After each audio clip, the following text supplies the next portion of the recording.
Hello and welcome to today's almost daily devotion. We're in the book of Revelation, chapter 5, and we're going to start with the 6th verse, and it goes like this.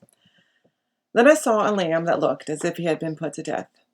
He stood at the center of the area around the throne.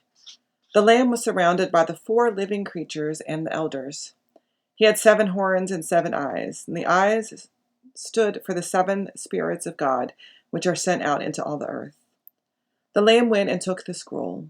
He took it from the right hand of the one sitting on the throne. Then the 4 living creatures and the 24 elders fell down in front of the Lamb. Each one had a harp. They were holding golden bowls full of incense.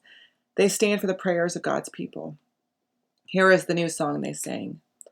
You are worthy to take the scroll and break open its seals. You are worthy because you were put to death.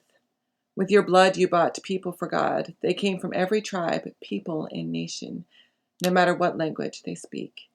You have made them members of a royal family. You have made them priests to serve our God. They will rule the world. So it's pretty unusual for the Bible to straight out tell us what the symbols mean, right?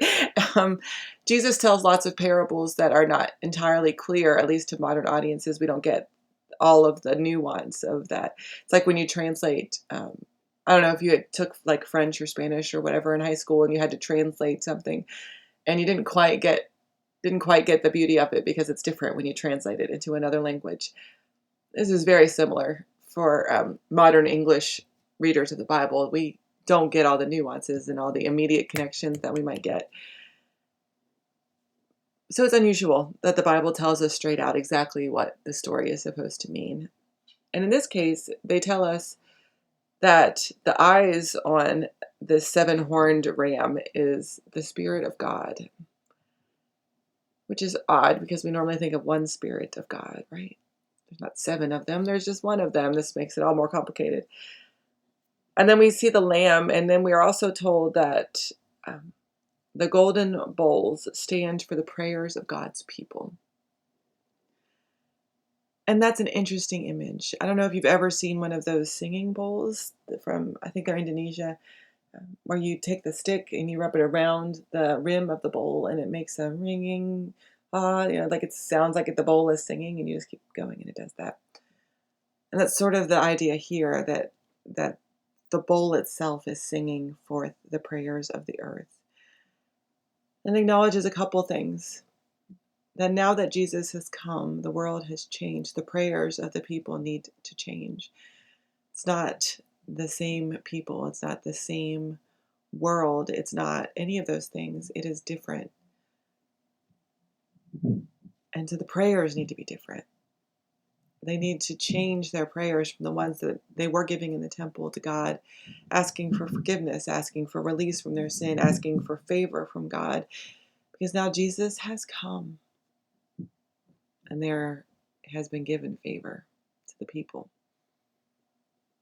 It also acknowledges that the prayers of the people need to be much more honest in recognizing the ways that Jesus has changed the world.